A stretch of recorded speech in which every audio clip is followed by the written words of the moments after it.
Reiki, metafísica y tengo mediumnidad desde muy chiquita. Esto lo descubrí primero y con mucho miedo, gracias a la fluida comunicación que tuve con mi abuela fallecida.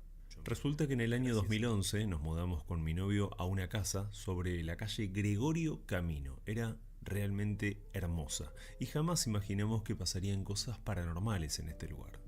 Al principio, y seguramente en la gran mayoría de los casos sucede, se daban situaciones raras que asociábamos inmediatamente con distracciones u olvidos nuestros. Por ejemplo, olvidarse de apagar la luz, cerrar una canilla, cerrar una puerta o una ventana, detalles de este tipo. Pero con el pasar de las semanas, todo fue mucho más evidente, ya que sucedían cosas en el mismo momento, sin dejar lugar a la duda, y te voy a contar por qué.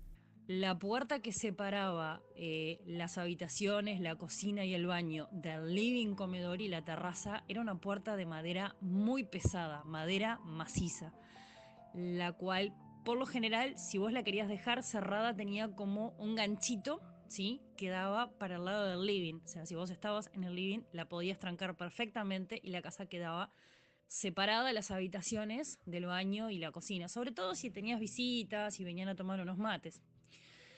Cuestión que esa puerta un par de veces se abrió estando nosotros en el living. Eh, Otras veces llegábamos sabiendo que habíamos dejado las luces apagadas y las luces estaban todas encendidas. Este aquí que cuando yo me mudo, me llevo nuevamente a mi perrija, una Rottweiler hermosa que tenía gigante, que la teníamos en la terraza, ya que era su lugar para que ella estuviera, donde tenía su cucha y demás. Y para bajar tenías una escalera de hierro que habíamos acondicionado para que si ella quería bajar no se resbalara. Y en determinado momento, con un celular que no tenía flash, no voy a decir la marca, pero era un deslizante, sin flash, sin nada, porque estamos hablando de 2011-2012, se me dio por empezar a sacar fotos por los rincones de la casa, sobre todo donde sabemos que hay concentraciones más fuertes de energía.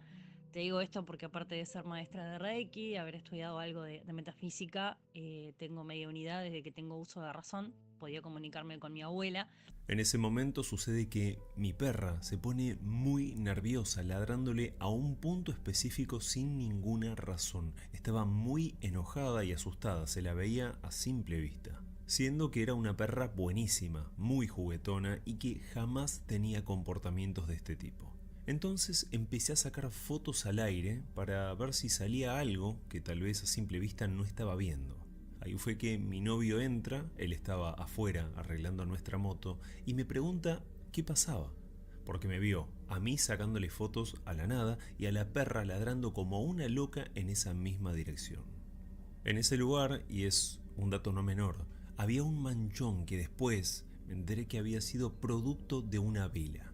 En esa casa había vivido una expareja de mi novio con su mamá y ambas eran de religión. No tengo idea qué prácticas habían hecho ahí adentro, pero la marca claramente era de un velón rosado o más bien diría rojo. Cuando él entra y me pregunta qué estaba haciendo, la pantalla del celular se apagó, así como así. Y 1 o 2 segundos después se prende. Yo no estaba mirando la pantalla, pero mi novio fue el que pegó un grito insultando. Un poco por miedo, pero principalmente por asombro, una mezcla de todo en realidad. En la última foto que había sacado, apareció una especie de figura borrosa, pero estaba sumamente claro que se trataba de un hombre que estaba parado en el rincón con un sombrero o una galera, como si estuviera en penitencia. Mi perra continuaba ladrando exactamente a ese punto, totalmente enojada como nunca la había visto antes. Hasta ese momento estábamos bastante bien en la casa, pero después de ver esa foto sí que nos agarró muchísimo miedo. En esta casa vivimos 4 años y sucedieron infinidad de cosas. Tal vez ninguna muy agresiva como en algunos otros lugares, pero sí atemorizantes. Sentías fríos que venían de la nada, correntadas de aire que, estando todo cerrado, se producían sin ninguna lógica. Como te mencioné antes, puertas que se abrían y cerraban totalmente solas, las canillas, las luces. Era casi común escuchar pasos o que alguien se tronaba los dedos, un sonido muy particular. Tal vez lo que más miedo me generaba era cuando, en total silencio y estando sola, a mi novio también le pasó. Alguien decía tu nombre desde alguno de los cuartos. Eso sí que era aterrador.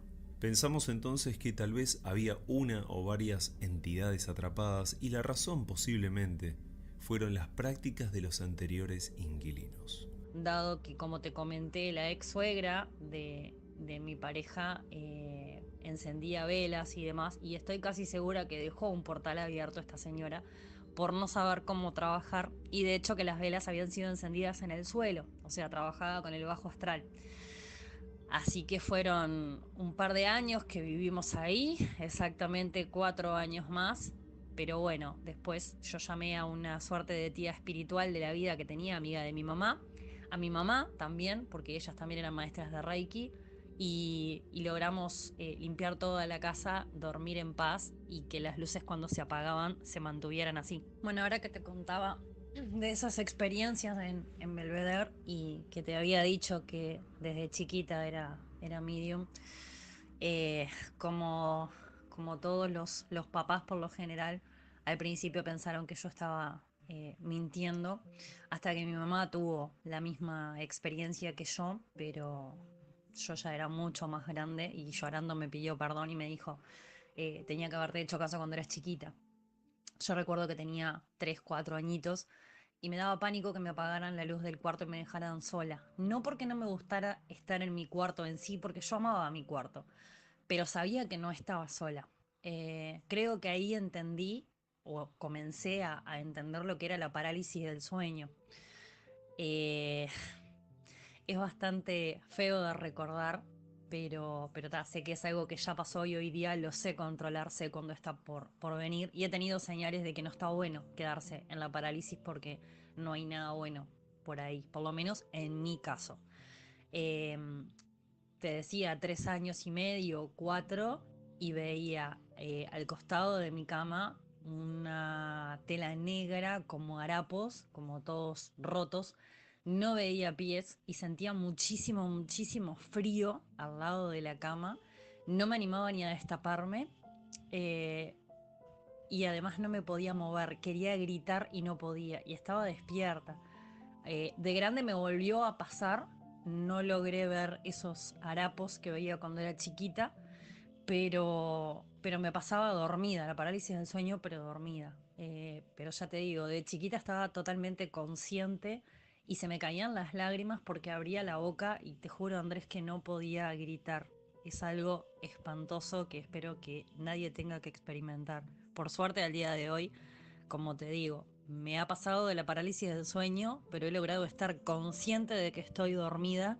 Y si bien tenés que hacer un esfuerzo infrahumano para poder despertarte porque sentís como un confort, como ese calorcito, como si estuvieras en una tina llena de agua bien calentita, te cuesta montones salir y sentís como si fuera el espíritu que te golpea en el pecho y vuelve y me da una arritmia impresionante, pero segundos después me voy calmando. Me llamo Javier y he contado en otras oportunidades algunas de las experiencias que me pasaron en los más de 30 años trabajando como vigilador. Pero en este caso voy a relatarte 2 situaciones vividas por un amigo y compañero. Lo que él me contó jamás lo puse en duda porque sé quién es y que sería incapaz de inventar algo así. La primera historia corresponde al cementerio Parque de Florencio Varela. Mauro trabajó en este lugar allá por el 2004 y atravesó momentos totalmente inexplicables. Me cuenta que junto a su compañero estaban ubicados en una especie de oficina que tenía un ventanal bastante grande con visión directa al cementerio. Fueron varias noches en las que notó cosas raras, pero en particular había algo que le generaba mucha intriga. Una noche, como tantas otras, estaba sentado en una especie de silloncito individual, dándole la espalda a este ventanal y estaba charlando con su compañero justo frente a él. En determinados momentos notó que este muchacho seguía con la vista e incluso muchas veces movía un poco la cabeza de izquierda a derecha y otras tantas en sentido contrario. Los dos eran relativamente nuevos en este puesto, así que Mauro no tenía la confianza necesaria como para preguntarle qué le pasaba. o qué estaba mirando, porque era de noche, el cementerio estaba vacío y no había nada a la vista, solo tumbas que de por sí y por el tipo de cementerio tampoco son muy visibles. Pero pasaron unos días hasta que, notando que esto se repetía en algunos horarios determinados, se animó a preguntarle por qué ladeaba así la cabeza y qué era lo que seguía con la vista. Fue así que este muchacho le propuso cambiar durante esa noche los lugares donde cada uno estaba sentado. Por lo tanto, Mauro, ahora, estaría frente al ventanal sin imaginar que comprobaría algo imposible de creer. Ferreira me cuenta que él era muy envalentonado, lo admitió, y que no le tenía miedo a nada. Al otro día tomamos la guardia en este cementerio parque ubicado en Florencio Varela y me dice mi compañero, Ferreira, ocupa mi lugar y yo me voy a sentar en tu lugar. Bueno, y pasan las horas. Pasada la medianoche, me dice Ferreira, Javier, lo que vi me superó y pude entender por qué mi compañero tornaba la cabeza de izquierda a derecha o de derecha a izquierda. Javier, vi a los espíritus de los muertos. Vi niños, jóvenes, adultos, ancianos, que iban y venían de un lado hacia el otro, pero con una característica, Javier, me decía él. Esos no caminaban, como que flotaban. Ahí, por supuesto que entendió qué era lo que pasaba, y si bien esto no se repetía en un horario exacto e incluso no era que se daba todos los días, me aseguró que fue algo verdaderamente impresionante. También me contó lo que le había pasado algunos años más tarde trabajando como Pato Vica en una bailanta muy conocida del barrio de Once, en Capital Federal. Mauro Ferreira era un tipo grandote y más allá de la edad, calificó de inmediato para este puesto y me contó lo que le había pasado una vez. Resulta que se dio una noche más como tantas otras y luego de cerrar, quedaban adentro varias personas que trabajaban ahí dejando todo en condiciones para la noche siguiente. El encargado nos decía que por favor dejáramos la puerta, o más bien el portón abierto de la bailanta, ya de madrugada, porque tenía que ir a pagar un tablero donde tenía que apagar la iluminación de la bailanta. Pero él, por favor, nos pedía que dejáramos este especie de portón, esta hoja de portón abierta, que no lo dejáramos solo. Entonces el encargado iba, apagaba, bajaba la térmica y salía corriendo. Y a mí me llamó la atención, y a todos nos llamó la atención, esta actitud, que por qué el encargado salía corriendo. La verdad es que esto se repitió 2 noches hasta que Mauro le preguntó directamente al encargado por qué era que hacía esto de dejar el portón abierto y después de bajar la térmica del boliche salir corriendo como si alguien lo estuviera asustando. En un principio no le quería responder, haciéndole chistes e intentando evadir la cuestión, pero Mauro, y yo lo conocí muy bien, era terco en ese sentido, y si quería algo, te insistía hasta que lo conseguía. En este caso fue tal cual, y prácticamente le preguntó tantas veces que no tuvo más opción que contarle todos los detalles sobre lo que pasaba en ese lugar, confesándole que se veían fantasmas. No sabía por qué, no sabía desde cuándo, pero los dueños tenían conocimiento de esto y jamás habían hecho nada, o seguramente ni siquiera les interesaba. Pero Mauro no terminó de creerle, pensando que todo esto era más bien una tomada de pelo, y por ello quedaron en que esa misma noche la térmica la bajaba él. Cuando voy a bajar la térmica en la bailanta, veo en un sillón, de los tantos que había, veo en un sillón a una pareja, a un hombre y a una mujer sentados. Y me enojé. Y muy envalentonado les digo, ¿qué le pasa a ustedes? ¿Por qué no se retiran del lugar? Ellos me miran a mí, me clavan la mirada, pero nunca me emiten una sola palabra. Es decir, no dialogan conmigo. Esas personas se desvanecieron delante de mí. No estaban, se esfumaron, por decir. Ahí entendí por qué el encargado salía corriendo. Estos 2 eventos que vivió Mauro fueron tan intensos para él que terminó renunciando. Cambió de trabajo y finalmente, buscando un poco de paz y también, ¿por qué no?, respuestas, en una iglesia evangelista. Estos dos sucesos me los contó este compañero llamado Ferreira. En lo personal, creo su testimonio porque lo contaba con una seriedad tremenda, pero también uno ha pasado por situaciones, en lo personal, he pasado por situaciones anómalas como seguridad, como vigilador, pero también he notado que algunos compañeros han más bien padecido sucesos que superan en lo personal.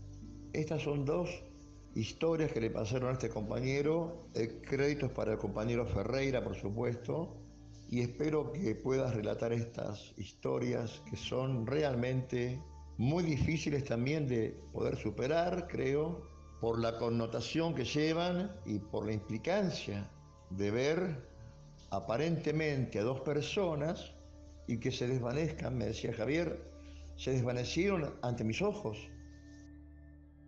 Mi nombre es Facundo y trabajé en la Policía Federal desde el 2009 hasta el 2015. Te quiero contar una breve historia que me sucedió en la zona de Caballito.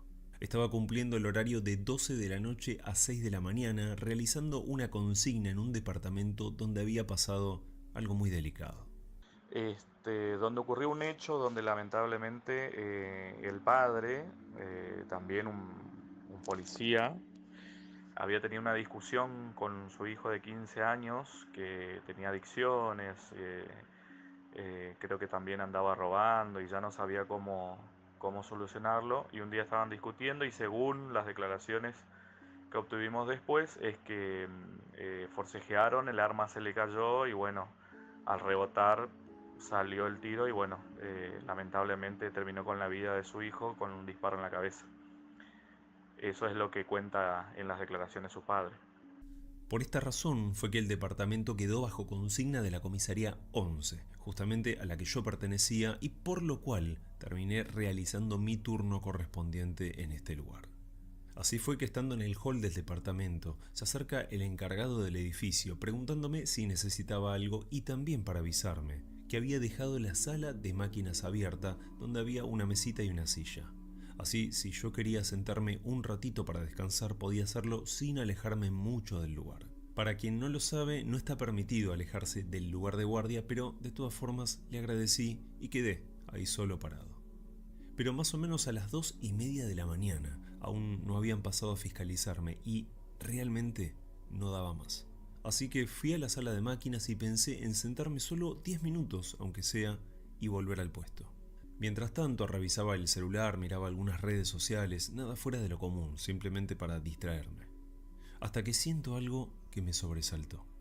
Sentí claramente que alguien me agarró de una pierna, era una mano, y me sacudió muy fuerte. Me levanté en ese instante, pero estaba totalmente solo. Me quedé ahí parado y pensando que tal vez fue el mismo cansancio que tenía y que seguramente lo había imaginado. Volví a mi puesto en el hall y no sé, pasaron 1 o 2 minutos y frena el móvil que venía a fiscalizarme. Tengamos claro que descuidar mi lugar en el hall no estaba permitido y era una posible sanción si no me encontraban ahí. Así que fue realmente una suerte y una curiosa coincidencia sentir a esa mano justo antes que venga mi jefe. Una vez que se fue el móvil y sabiendo que no iba a venir en un par de horas, estaba tan cansado que me fui otra vez a la sala de máquinas. Y ahí no solo me senté, sino que me dormí. No sé cuánto exactamente, y me despierto porque otra vez siento algo, pero mucho más claro. Esta vez sentí otra vez la mano, pero en el hombro, casi en el brazo izquierdo, así como sacudiéndome directamente, así, pero de manera muy brusca.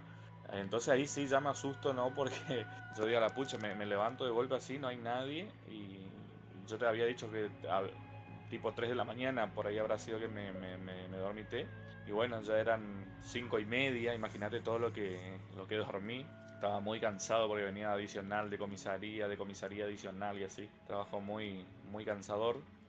Bueno, pero la cuestión era que eran 5:30 cuando me pasó eso. Ahí sí me asusté, me paré frente a la puerta del, del edificio. Ya abrí la puerta y salí y me quedé del lado afuera porque yo tenía que bajar a la comisaría caminando, así que esperé hasta que sean las 6 de la mañana y me fui caminando hasta la comisaría y bueno, llegué. Y bueno, y así pasó el tiempo y me puse a pensar, ¿no? Que quizás, creo yo, que esto que me pasó habrá sido el hijo de este compañero policía, ¿no? Que lamentablemente ocurrió este hecho.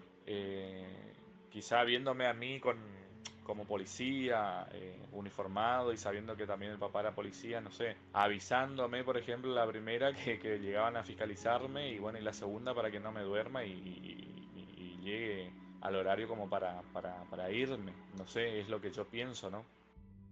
Como te lo dije al principio, este fue un video súper interesante y espero que me digas qué opinás sobre cada una de estas historias y si alguna vez te pasó algo similar.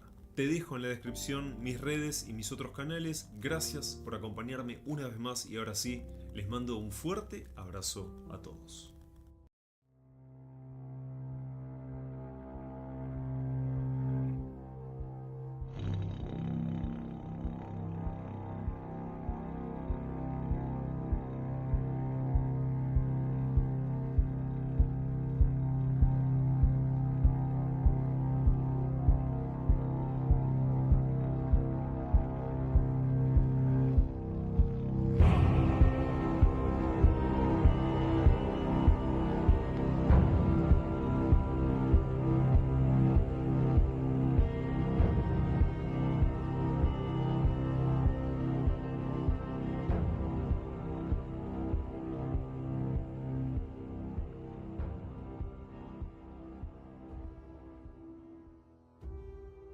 Para entrar un poco en contexto sobre la historia de hoy, voy a contarte un poco al menos sobre esta misteriosa isla. Una isla maldita para muchos, la famosa y abandonada Isla de Flores en Uruguay. Este lugar fue entre 1869 y 1935 una parada obligatoria que hacían todos los barcos que venían con inmigrantes, principalmente desde Italia y España. Aclaremos que fue una época donde la fiebre amarilla y el cólera eran un verdadero riesgo. Uruguay justamente había tenido en 1857 una tasa de mortalidad altísima debido a la fiebre amarilla. Es por esto que todos los inmigrantes que llegaban hacían una parada obligatoria en esta isla para un supuesto control sanitario. Incluso no solo los barcos que eran con destino a Uruguay, sino también a Buenos Aires, Argentina. Esta isla está dividida en tres partes. En el primer sector funcionaba un hotel de inmigrantes donde se alojaban las personas más ilustres o de mayor poder adquisitivo, oficiales y la comandancia. En el segundo sector estaba el lazareto donde se albergaban a los enfermos infecciosos. La triste realidad de esta época era que si estabas ya en ese sector difícilmente salieras de la isla. Muy cerquita estaba el cementerio y en el último sector de la isla estaba la casa del médico y el crematorio. Las condiciones en un momento fueron tales, al parecer críticas, ya que la cantidad de enfermos era enorme. Muchas personas enfermas y sin casi asistencia médica morían sin que nadie se entere. Los cuerpos de las personas que morían eran trasladadas al crematorio. Cuentan diferentes historias que hubo ocasiones en donde las personas gritaban de dolor dentro del horno. Esto era porque estaban inconscientes y se las había tomado como muertas. Y obviamente ya era tarde para sacarlos de ahí, así que morían de la peor manera posible. Como muchos de los que llegaban eran indocumentados, gran parte de las personas que pasaron por ahí nunca fueron identificadas. Es así que en el cementerio son pocas las tumbas que tienen nombre. Ya alrededor de 1904 el lazareto no se utilizaba como tal y fue usado como una cárcel donde la mayoría de los que estaban eran presos políticos.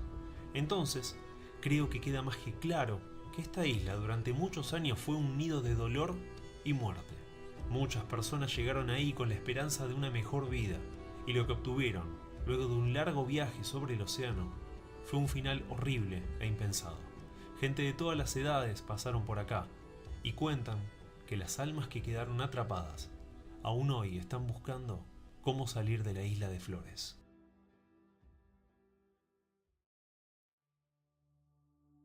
La historia que voy a contarte hoy es sobre la experiencia real de Enzo, quien fue farero en la isla en el año 2018. Voy a contarte lo que vio, lo que sintió y qué fue lo que pasó una vez que dejó el faro. Puedo asegurarte que es algo increíble y que cuando escuches el final de la historia vas a quedar sin palabras. Enzo se crió en Maldonado, departamento de Montevideo, en Uruguay. Siempre desde muy chico fue amante del mar, le fascinó todo lo referido a este tema. Fue por esta pasión que cuando cumplió su mayoría de edad, estudió en la Armada y pudo al fin recibirse de marinero. A principios del 2018, estando en Fortaleza del Cerro en Montevideo, tuvo la oportunidad de hacer un curso de farero. Al terminar este curso lo envían a hacer una suplencia a la isla de Flores, ya que el farero actual pidió licencia por un tema personal. Enzo decidió aceptar esta suplencia y se presentó un día antes de tomar su puesto, más que nada para poder evacuar dudas y entender el funcionamiento del lugar. El farero en ese momento, quien iba a ser reemplazado, era el cabo Rodríguez. Este hombre le explicó cómo funcionaba el faro, sus cuestiones técnicas, le mostró el equipo de radio y el equipo electrógeno, pero también le aclaró y le hizo una serie de recomendaciones un poco llamativas para Enzo. Estas indicaciones, según el cabo Rodríguez, tenía que cumplirlas exactamente como se las estaba enseñando, por su propio bien, y no podía descuidar ningún detalle. Enzo no dudó de que el hombre hablaba en serio y decidió tomar en cuenta todas las recomendaciones y aseguró que le iba a hacer caso. Sabía muy bien, como todo el que conoce esta isla, que es un lugar repleto de energías y de todo tipo. El cabo le dijo que estaba oscureciendo 6:30 aproximadamente y él a esa hora tenía que estar dentro de la casa del faro y cerrar todo.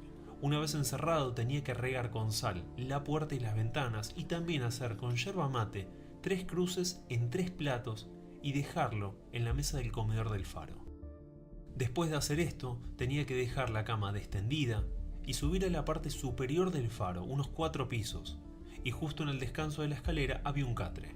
Le aclaró que esa iba a ser su cama y el único lugar donde estaría hasta la mañana siguiente. Era muy importante no bajar durante la noche por nada del mundo. Enzo aceptó sin dudar todas las indicaciones y esa tarde ambos hicieron todos estos pasos. A las 6:30 subieron para prender el foco y obviamente no bajar hasta el día siguiente. Esa noche, a eso de las 9, comenzaron a escuchar voces y golpes en la parte de abajo, en las puertas, en las ventanas. El cabo le dijo que no se preocupe, que era normal y que la mayoría de las noches iba a escuchar lo mismo. Enzo estaba un poco incómodo y es por esto que el cabo le dijo que si no creía, mire de reojo cuando el faro alumbra la terraza del viejo hotel. Al mirar, pudo ver claramente que la explanada del hotel y su terraza estaba llena de gente, sentada, caminando, muchos inmóviles como si estuvieran en pausa. El hombre le explicó que toda esa gente, o más bien esas almas, él cree que todavía no saben que están muertas. Están buscando una salida, una respuesta, una ayuda. Mucha gente vestida con trajes de época, niños corriendo, era algo asombroso y estremecedor al mismo tiempo. Esa gente había llegado en un barco, posiblemente con síntomas, y jamás salieron de la isla. El cabo Rodríguez le aseguró de que no se preocupe, que mientras siga esas recomendaciones, el lugar era seguro. Los golpes y voces siempre iban a sentirse, pero él nunca tenía que hacer nada y quedarse en ese catre junto al foco, hasta el día siguiente. Este hombre le contó algo que sí le preocupó un poco. Hay una nena, que primero se le aparece en sueños y después, poco a poco, se le apareció incluso dentro del faro y pudo verla. Esa nena decía llamarse Erika, que era española y que la habían dejado ahí para poder cuidar al hombre del faro. El cabo Rodríguez le dijo que no era mala, pero sí notó que cuanto más uno piensa en ella o se interesa, aparece más y es más fuerte su presencia. Enzo realmente luego de esa noche no quería quedarse, y menos solo, pero ya había aceptado ese cargo y sabía muy bien que si desobedecía y volvía a puerto iba a ser arrestado. Así que tomó la decisión de, pese al miedo, quedarse a cargo del faro esos próximos 20 días, y prometiéndose hacer exactamente lo que dijo el farero que salía de puesto. Las primeras 4 noches fueron similares a la primera, pero fue en la quinta que esta nena, Erika, se le apareció en un sueño. Solo lo miraba y le decía que estaba ahí para protegerlo. Algunas noches después se despertó y pudo verla, como el cabo le dijo, en un rincón, parada, mirándolo. Ella le dijo en un momento que lo estaba cuidando, y fue ahí que Enzo cometió un error, hablarle. Le dijo que estaba bien y gracias por cuidarlo. Fue a partir de ahí que entre ellos surgió una especie de conexión. Incluso mantuvieron diálogos donde la nena le contó quién era. Ella había venido en un barco desde España junto a sus padres y su hermanito. Su madre fue la que comenzó con fiebre en el barco. Llegaron a la isla y fue acá donde toda la familia enfermó. Su padre y madre murieron primero, al poco tiempo fue el turno de su hermanito. Erika, ya sola y enferma también, murió en total soledad dentro del hospital lleno de enfermos terminales. Enzo poco a poco fue perdiéndole el miedo a Erika, y ya era común que alrededor de las 2 de la mañana se aparezca y hablaran los dos. En una de esas extrañas charlas, casi por la mitad de la estadía, la nena le dijo a Enzo que todas esas personas que están abajo necesitan ayuda. Necesitan una luz que los ilumine y los guíe. El faro les está mostrando el mar y es donde no quieren volver.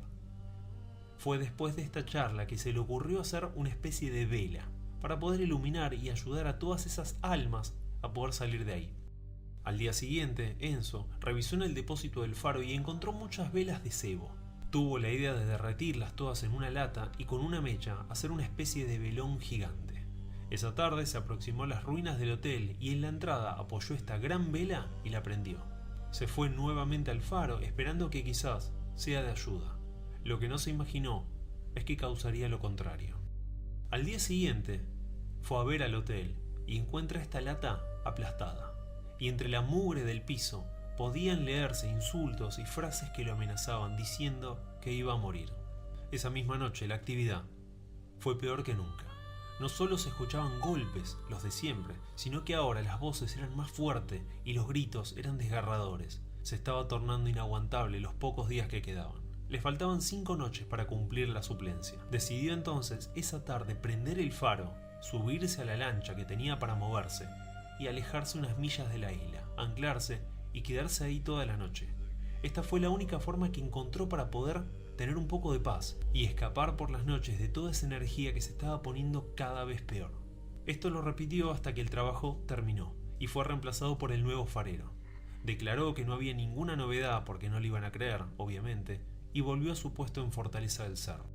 Su trabajo en ese momento sería como sereno patrullando en la playa, y fue cuando terminó uno de los turnos donde un compañero se acercó y le preguntó si estaba bien. Enzo solo le dijo que estaba cansado por haber trabajado toda la noche y era normal, pero este compañero le dijo que algo andaba mal, y hablando un poco más, Enzo le contó que estuvo haciendo una suplencia en la isla de Flores. Este compañero le dijo que no se asuste, pero que permanentemente mientras él patrulla, se pudo ver claramente a una nena que lo sigue por detrás y muy cerca. Enzo automáticamente se dio cuenta de que Erika lo había seguido. Esa nena ahora estaba sujeta a él. Poco a poco Erika se le apareció nuevamente, primero en sueños y después cuando estaba despierto. Enzo no soportaba más la situación y tomó la decisión de pedir la baja, ya que nadie le creía. Fue acá que llamó a su primo Chechu para contarle la situación y ver si sabía de algún trabajo, pero lejos del mar. Chechu le contó que tenía unos primos, por parte de su mamá, que se dedicaban al cultivo de caña de azúcar. Luego de algunas llamadas, Enzo fue a trabajar a Cerro Largo, muy lejos, ahora de la costa de Uruguay. El problema es que nada cambió. Erika se le seguía apareciendo. Algunas veces le hablaba y otras veces solo lo miraba. El muchacho para este entonces estaba muy nervioso y no sabía cómo solucionar esto. Quería sacarse de encima a esa nena que lo estaba atormentando. Comenzó a tomar pastillas para poder dormir y aún así se le dificultaba. Fue por esto que pidió el puesto de sereno para cuidar el lugar por las noches. En las recorridas por la plantación se le aparecía a Erika cada vez más. Le hablaba, le pedía ayuda. Enzo le rogaba que lo deje en paz, que ya había hecho todo lo posible para ayudarla, que él ya no era ni marinero ni el hombre del faro que ella debía cuidar, que lo deje por favor tranquilo. Pero la nena seguía pidiéndole ayuda y le decía que ahora estaba sola y con él. Estaba desesperado. Fue en busca de ayuda a curanderos, pais y distintas religiones. Incluso viajó a Brasil en busca de alguien que lo pueda ayudar, pero fue en vano. Fue en un momento donde ingresó a una iglesia cristiana. Ellos pensaban de que no era el alma de una niña, sino que era un demonio que quería tomar su alma. Fue por esto que hicieron repetidas veces baños de agua bendita acompañados de rezos, pero aún así Erika seguía estando a su lado. Enzo no dejaba de verla y la nena no dejaba de pedir ayuda. Enzo escribió una carta a su primo y esto es lo que decía. Primo querido, te pido perdón. Con vos tengo tanta confianza que me atrevo a confesarte todo, a decirte lo mal que estoy y que no aguanto más. Nadie pudo ayudarme, nadie sabe lo que me pasa, nadie me cree. Y hay veces que pienso que estoy loco. Vos sabés lo que me pasó desde el principio y sabés que es verdad. Sobre esto que me persigue y no me da descanso. La verdad que no doy más.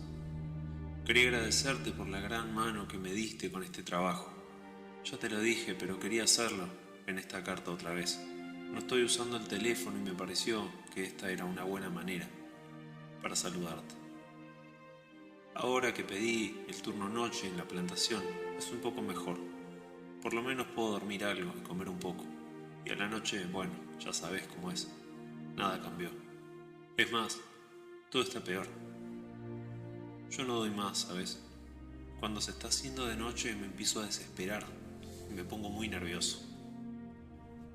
Acá tus primos me tratan muy bien y estoy muy agradecido realmente, pero no entienden lo que me pasa. Y creen que me comporto un poco raro, pero no sé qué hacer, primo. No sé cómo seguir. Vos sabés que te quiero como un hermano y sos el único que me apoyó desde el principio. Creo que mi destino está marcado. Está maldito desde ese día que pisé la isla. Hay veces que voy a la iglesia, ¿sabes? Y me da mucha paz, pero nada aleja a Erika. Te mando un fuerte abrazo a la distancia, hermano. Y siempre voy a estar agradecido por todo lo que hiciste por mí. Enzo. Esta carta le llegó a Chechu 5 días después de enterarse que su primo Enzo había muerto.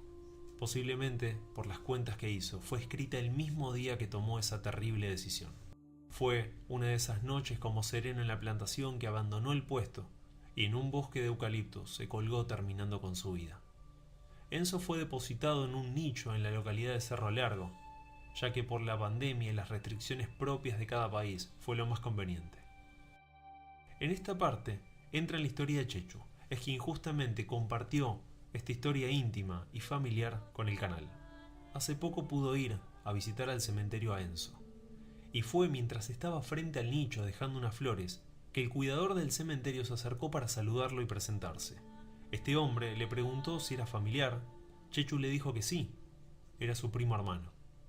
Le preguntó también si era de la zona, si vivía cerca del cementerio o la familia del muchacho, a lo que le contestó que no, que él y su familia son de Maldonado y que estaba solo de paso por acá visitando la tumba de su primo.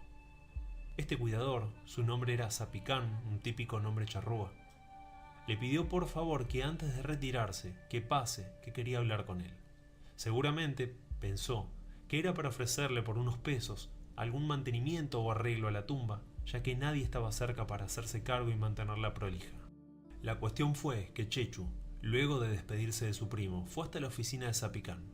El hombre le ofreció en principio agua para el termo, y mientras calentaba el agua, le empezó a hablar en un tono bastante serio. Mira, pibe, yo hace 40 años que estoy acá y he visto muchas cosas. Sé lo que vive y lo que no.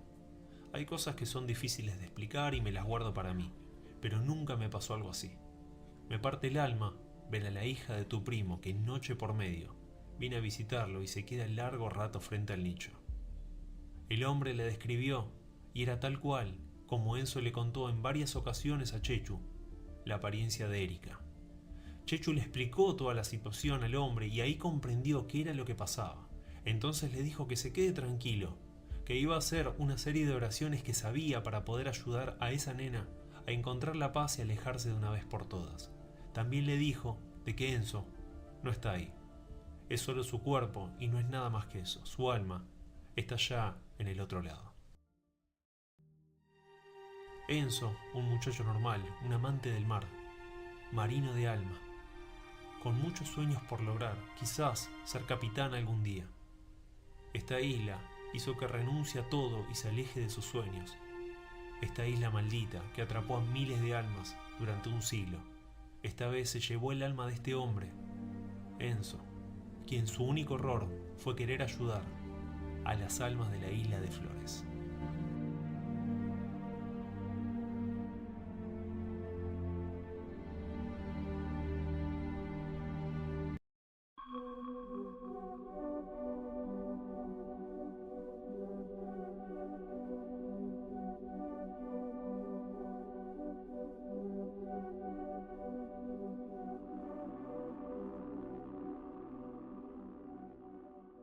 Hola gente, bienvenidos a un nuevo video. Hoy les traigo unas historias de la misma persona que vivió experiencias paranormales en la Fuerza Aérea. Si no viste ese video te dejo el enlace al final para que lo veas, está muy bueno. Él nos comparte nuevamente 5 hechos que vivió, pero en esta ocasión mientras trabajó en la policía de Mendoza. Son diferentes entre sí. Te pido que te quedes hasta el final y que me cuentes qué te pareció cada una de ellas. Aprovecho a pedirte que te suscribas por favor y que si te gustó el video me ayudes con un like. Por otro lado, a todos los que quieran colaborar con el canal o si tenés alguna experiencia para enviarme, voy a dejar toda la información en la descripción del video. No los entretengo más y ahora sí, los dejo con el relato.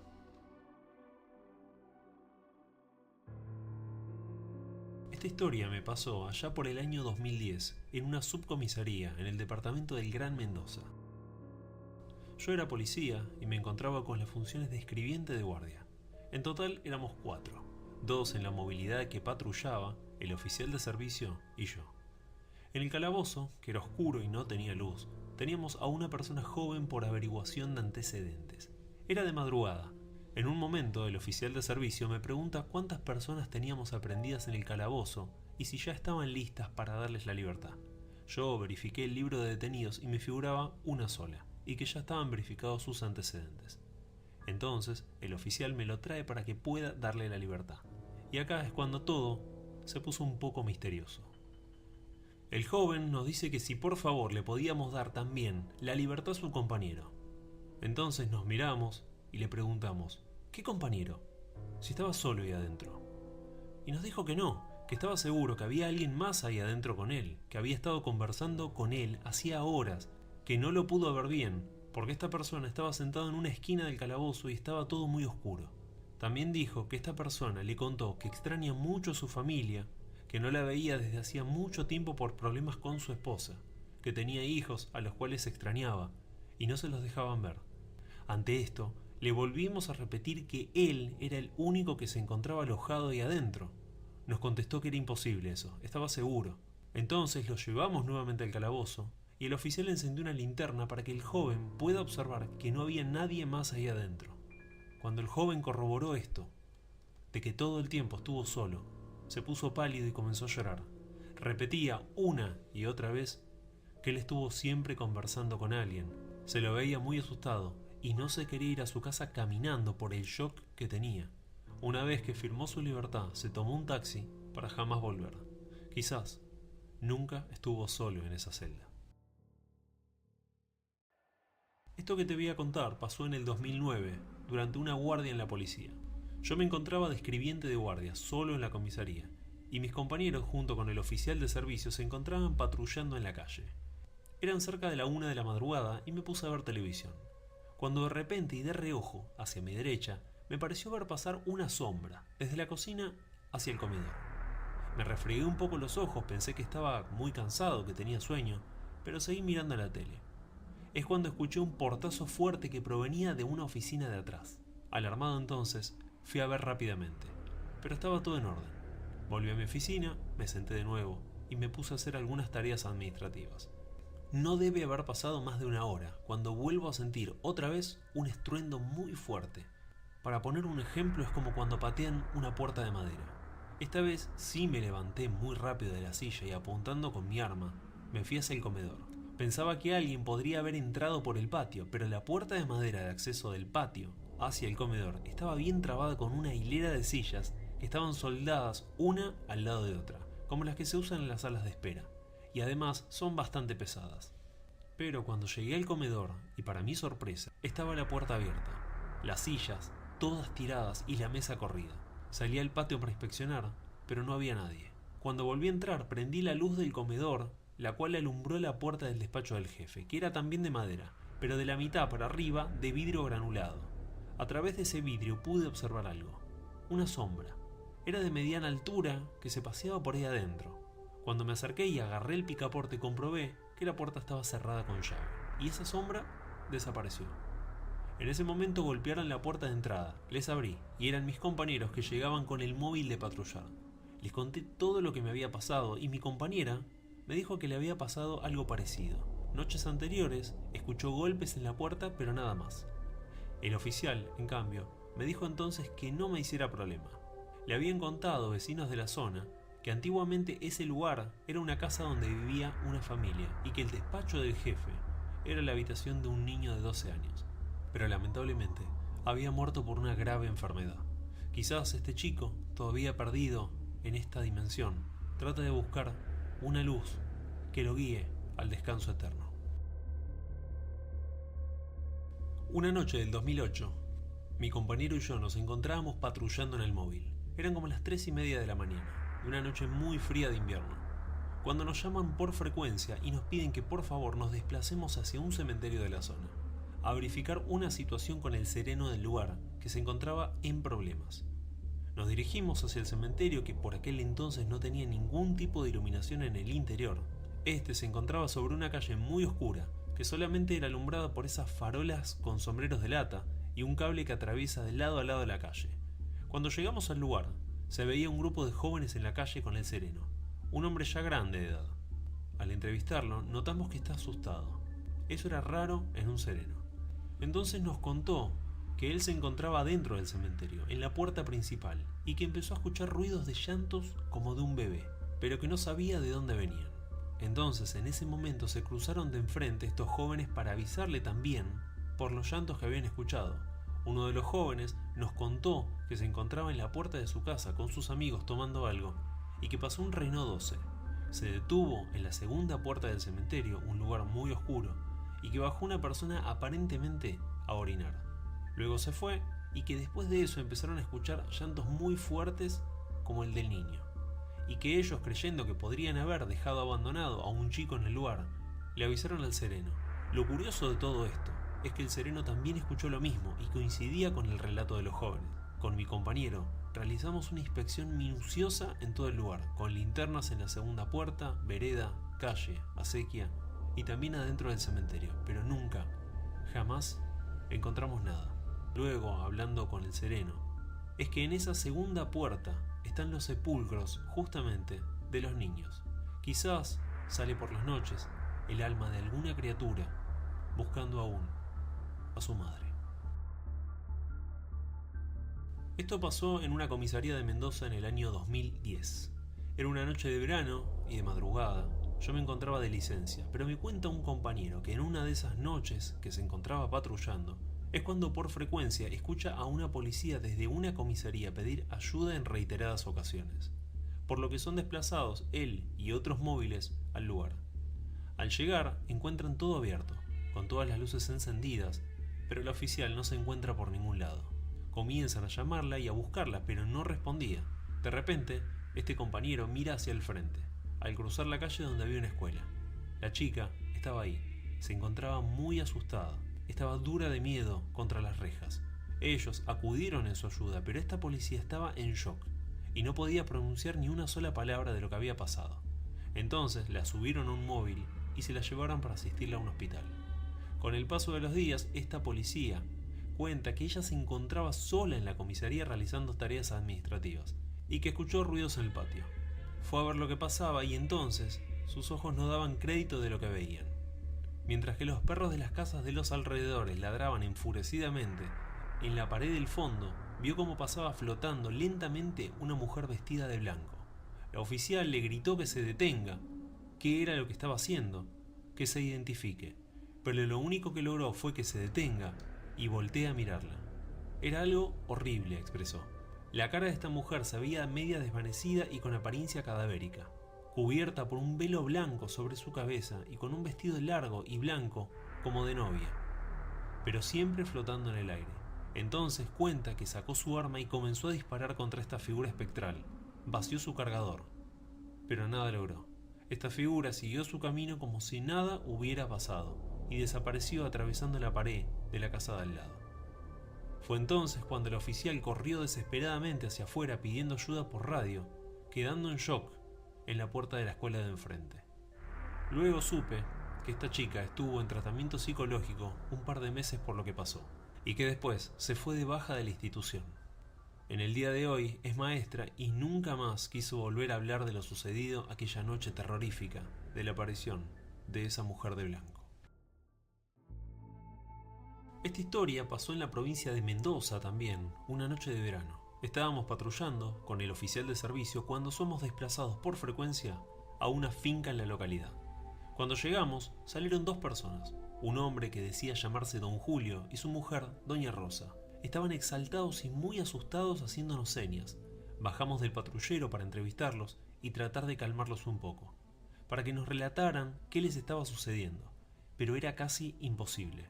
Nosotros creíamos que podía ser un caso más de algún robo o que anduvieran merodeando personas por el lugar. La finca se encontraba en total oscuridad. La única lamparita de luz que había era la de la puerta de la casita humilde en la que vivían.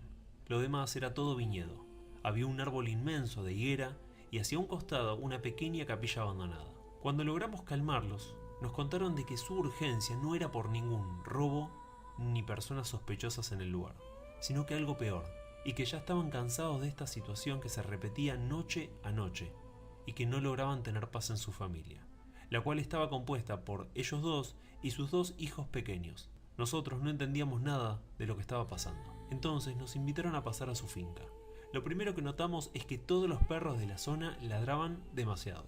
Luego, al entrar a su casa, vimos dos niños pequeños de unos 6 y 8 años. Estaban sentados en sus camas, paralizados de miedo y llorando. Fue entonces cuando el hombre nos señaló unos pastizales que se encontraban a unos 20 metros de nosotros y nos dijo: de eso se trata, y señaló. Pudimos observar, gracias a la poca luz que llegaba de la lamparita, una figura negra, enorme, con una silueta de largos brazos, similar a una persona, pero estaba claro de que no lo era. Esta figura se mantenía flotando en el aire, amenazante y mirándonos fijamente. Luego se desplazó rápidamente sobre los pastizales, los cuales se iban moviendo a la par. Su recorrido terminó posándose debajo de la higuera. Los perros de Don Julio estaban gruñendo y trataban de encarar hacia la higuera, pero algo los detenía, quizás el miedo. Con mi compañero estábamos muy atentos a esta situación y fundamentalmente queríamos cuidar la integridad física de esta familia. Pero en un arrebato de bronca, el hombre, Don Julio, agarró un machete y salió a enfrentarlo, maldiciendo y diciéndole que se fuera, que los deje tranquilos. En ese momento, este ente se fue flotando raudamente hacia el fondo, hacia la única casa que se encontraba como a unos 100 metros nuestro, y desapareció en la oscuridad. Procedimos, entonces, a inspeccionar toda la zona con linternas para ver si encontrábamos algo más humano en el lugar, pero nada. Al rato se nos acerca otro hombre, que decía llamarse Don Manuel y que vivía justamente en la casa de atrás, en esa que estaba a unos 100 metros, justo para donde se había ido esta figura espectral. Nos contó que había visto las balizas del móvil y que quería saber si sus vecinos estaban bien. Obviamente no le íbamos a contar toda la historia para no asustarlos, pero le dijimos que Don Julio y su familia se encontraban bien y que solo estábamos verificando el lugar porque se escuchaban ruidos extraños. Don Miguel enseguida exclamó: ¡claro! Yo estaba en mi casa y mis perros se volvieron locos, gruñían y ladraban muchísimo. Y en ese momento sentí ruidos muy fuertes en el techo y salí con mi escopeta. Lo que sé más extraño es que todas las noches pasa lo mismo. Yo igual no le tengo miedo, ya estoy acostumbrado. Ya cuando todo pasó, Don Julio y Doña Rosa nos contaron en una charla que todas las noches sucede lo mismo, que para ellos es el mismo diablo.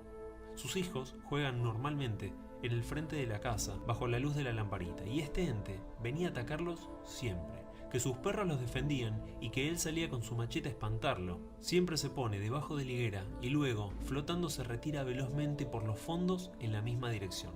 Pero una noche sintió gritar a sus hijos y vio a esta sombra cómo los envolvía. Agarró un palo que tenía en la mano, desesperado, y salió a su rescate espantándolo. Sus hijos lloraban y pudo observar que se encontraban con varios rasguños y moretones. Ante toda esta situación le preguntamos con mi compañero de por qué no se iban de ese lugar, pero nos respondieron que no contaban con dinero suficiente para poder mudarse, que ellos trabajaban de caseros hacía ya muchos años ahí y que no eran los dueños. Fue entonces que le preguntamos por sus patrones, los dueños del lugar. Don Julio y Doña Rosa se miraron y nos respondieron que ya no estaban. Nos contaron que hacía ya muchos años atrás, ahí en su casa, vivía una familia, los dueños de toda la finca, la cual estaba conformada por un hombre, su esposa y su hijo pequeño de unos 8 años, que en aquellos años se producía muchísimo vino y vivían muy bien económicamente, pero que después los negocios de la finca empezaron a ir muy mal, y que la mujer estaba sumida en una profunda depresión. Fue un día, cuando el hombre regresaba de sus labores diarios, no encontró a nadie en su casa. Entonces se le ocurrió ir a la capilla, que era también de su propiedad. Pero para sorpresa de sus ojos, ahí estaban ambos, su mujer y su hijo de 8 años, que colgaban de un parante del techo de la capilla. Sumergido en su desesperación y tristeza por haber perdido a su mujer y a su hijo, buscó su escopeta, se dirigió nuevamente hacia la capilla y allí mismo se disparó, terminando así también con su vida.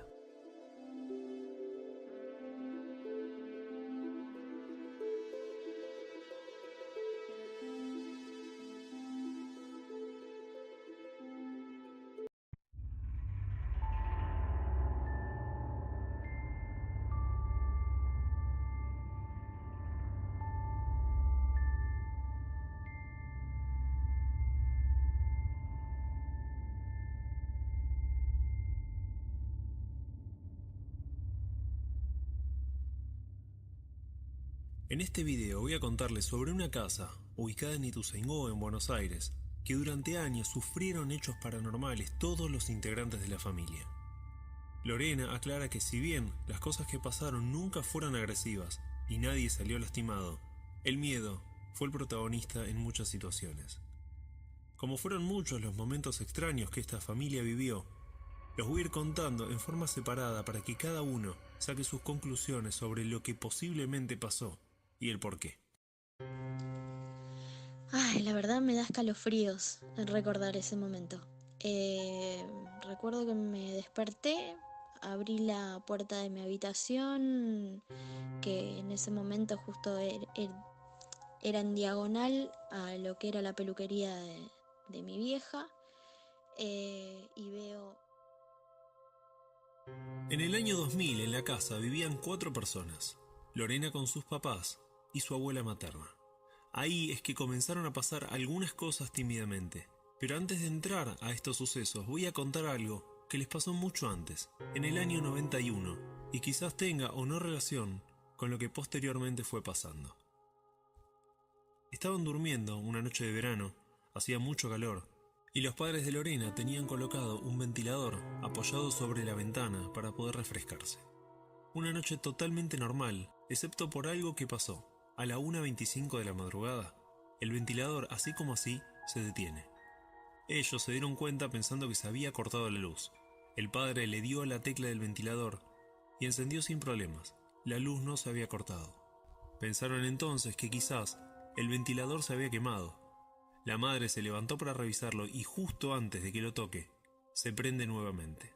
Hasta ahí no hay nada tan raro, pero lo extraño fue que a la mañana siguiente, bien temprano, se enteraron por un llamado que Alfredo, el padre de la mamá de Lorena que estaba internado, había muerto. Y justamente a la misma hora donde el ventilador se paró, a la 1:25. Y algo que le suma todavía más misterio a esta situación es que al tío lo despertó una piedra que golpeó contra la ventana de su dormitorio, que daba a un patio interno donde nadie tenía acceso. Y a su abuela, a esa hora, alguien le tocó el timbre de su casa, aclarando que todas estas personas vivían en ese momento en casas y barrios diferentes. Quizás fue una coincidencia todos los hechos que ocurrieron esa noche, pero misteriosamente fueron exactamente a la misma hora en la que el hombre murió, a la 1:25. Pasamos nuevamente al año 2000 ahora. Fue en esta época donde la abuela de Lorena, por temas familiares, estaba viviendo con ellos en Ituzaingó. Ella tenía su propio dormitorio y fue en un almuerzo que, hablando en familia, contó algo que les heló la sangre a todos. Aseguraba que fueron varias noches en las que despertó a la madrugada y se encontró con un hombre, semidesnudo, con pelo negro y barba, caminando por la habitación de un lado hacia el otro, lamentándose, gimiendo y repitiendo que tenía frío. En otra ocasión, vio también a una señora vestida en forma elegante y que miraba fijamente y con cara enojada al hombre que caminaba. Ella las primeras veces se paralizó del miedo y se limitó a taparse y rezar, pero al ver que parecían inofensivos, una madrugada saludó al hombre. Él inmediatamente dejó de llorar y la miró fijamente. Levantó su mano derecha en señal de saludo y segundos después continuó caminando y llorando. Jamás pasó nada más en esta situación, al menos es lo que la abuela de Lorena contó en su momento. Lorena a continuación nos cuenta lo que le pasó a su mamá. Mi mamá, Nelly, tenía armada su propia peluquería en casa. La había montado en lo que sería el living comedor. Era hermosa la peluquería, súper completa. En la peluquería pasaron muchas cosas, alguna que otra sombra o cosas que se cambiaban de lugar, pero nada más que eso. Hasta un día en donde pasó algo muy extraño y que nos sorprendió a todos en la familia. Esto fue aproximadamente entre marzo y abril del año 2004. Eran alrededor de las 6 de la tarde y una clienta tocó el timbre. Ya había sacado turno el día anterior, era una clienta de siempre y mi mamá la estaba esperando con todo listo para atenderla. Se iba a hacer una permanente, me acuerdo. La señora ingresó sola y primero a la peluquería, mientras que mi mamá cerraba la reja de la calle. Cuando la señora ingresa, saluda a alguien diciendo amablemente «Buenas tardes». A mi mamá le llamó mucho la atención, pero pensó que quizás era mi papá que estaba en la peluquería por algo. Lo raro fue que cuando entró, vio a la mujer sola sentada en uno de los silloncitos revisando su cartera, y no había nadie más. Entonces le dijo riéndose, «¿A quién saludaste?». La señora la mira y le dice, «Al hombre que está sentado ahí», y al mismo tiempo mira y pone cara seria. No había nadie. Jamás hubo nadie. La cuestión es que ella aseguró que al ingresar había un hombre vestido con un traje marrón en una de las sillas del costado. Ella lo saludó y él le respondió inclinando su cabeza y con una sonrisa. Realmente no le llamó la atención, pensó que era un cliente más. Todo indicó, según la ropa y características, que era el padre de Nelly, ese hombre que murió aquella madrugada a la 1:25. Otro hecho fue cuando remodelaron la cocina. El padre de Lorena, Carlos, fue quien hizo todo el trabajo, desde los muebles hasta la instalación de agua y gas. Una tarde, mientras estaba trabajando en una de las paredes, sintió una presencia, pero ya era algo común y no le dio mucha importancia. La cuestión fue que en un momento, algo lo roza fuertemente por la espalda, incluso fue como un empujón. Al mirar hacia atrás, ve una silueta de un hombre que va desde el hall hacia la peluquería. Fue rápido a ver, pero no había nadie. Pero sí había algo en la peluquería, muchísimo olor a cigarrillo, pero nada de humo, obviamente. Cabe destacar que en la familia nadie fumaba en ese momento. De hecho, la única persona que fumó en la familia fue el padre de Carlos, quien fue velado cuando murió en ese living comedor donde estaba la peluquería. Ahora vamos a ver las cosas que le pasaron a la propia Lorena los años en los que vivió en la casa de sus padres. Fueron varias cosas que me pasaron, algunas fueron muy feas y otras no tanto. Me acuerdo que una de las primeras cosas que me asustaron comenzaron de noche. Cuando tenía unos 16 años, me pasó algo que no me lo olvido. En mi habitación tenía un placar bastante grande, que de hecho todavía está, con unas puertas corredizas. Siempre desde chiquita le tuve miedo a ese placar, así que sí o sí tenía que estar todo cerrado, si no, no estaba tranquila. Muchas veces me parecía escuchar algo adentro, algo como que se movía. Se lo conté muchas veces a mi mamá, pero me decía que era mi imaginación por el miedo que le tenía al placar. Pero una noche fue diferente. Escuché claramente a alguien que susurraba adentro, muy bajito, pero estaba susurrando. Después escuché como si pasaran los dedos por una de las puertas, arrastrando los dedos, no sé cómo explicarlo, pero me dio pánico. Yo me limitaba a prender la luz y mirar el placar. No podía hacer otra cosa, hasta que no lo escuchaba más. Jamás me animé a abrirlo cuando escuchaba algo. Fueron un par de noches seguidas que me pasó esto, hasta una mañana que me asusté mucho. Me desperté y vi que una de las puertas del placar estaba un poco abierta. Nadie había entrado y yo obviamente no la había abierto. Fue esa única vez que me pasó eso con el placar. Cada tanto se escuchaba algo dentro, pero nunca más se volvió a abrir la puerta sola. Otra madrugada, no recuerdo mi edad, pero calculo que unos 22 o 23 años, sentía que alguien estaba en la habitación conmigo. Lo sentía y te lo puedo asegurar. Estaba muy intranquila hasta que me dormí en algún momento, pero lo peor estaba por venir. No sé qué hora era, pero me desperté de golpe con una sensación de ahogo, y al abrir los ojos tenía un hombre que estaba con su cara pegada a la mía, susurrando muy rápido: «Despertate, despertate, despertate, despertate, despertate, despertate». Fueron unos segundos y desapareció. Prendí la luz y no había nadie. Nunca supe si fue un sueño, mi imaginación, un fantasma, pero te juro que lo vi muy claro y hasta creo que pude sentirle el aliento. Lo último que me pasó fue en diciembre del 2016. Ese fue mi último año viviendo con mis viejos. Mi habitación, al igual que el baño, la cocina y la habitación de mis papás, dan a un hall, y a su vez al living comedor que antes era la peluquería. Me desperté a la madrugada para ir al baño, y al abrir la puerta de mi habitación que estaba justo en diagonal al living comedor, me quedé realmente dura del miedo. Lo que vi me da escalofríos el solo contarlo. En el living, justo en el rincón pegada a la ventana, había una mujer parada, con un vestido largo. Me daba la sensación de que tenía una bruma azul o celeste, algo rarísimo. No se movía, estaba quieta mirándome fijo desde allá. Yo no sé por qué salí corriendo, pero para el baño. Estuve ahí encerrada como 15 minutos y no sabía cómo salir. No me animaba. No quería tampoco llamar a nadie. Tomé coraje, abrí la puerta, miré el hall y como no había nadie, fui rápido a mi habitación. No me animé a mirar otra vez donde vi a la mujer, así que no sé si todavía estaba ahí. Y la verdad que no tengo ni idea de quién era. A la mañana siguiente, después de dormir muy mal, imagínate, me desperté. Cuando me siento en la cama, siento claramente cómo alguien me apoyó la mano pesadamente en la espalda y la arrastra a un costado. Así como lo sentí, grité, me levanté y salí de la habitación. Y todavía falta algo. Jimmy, mi perrito, cada tanto se comportaba raro, pero esa tarde confirmó lo que quizás había visto en la madrugada. Lo escucho que está ladrando enojado en el living.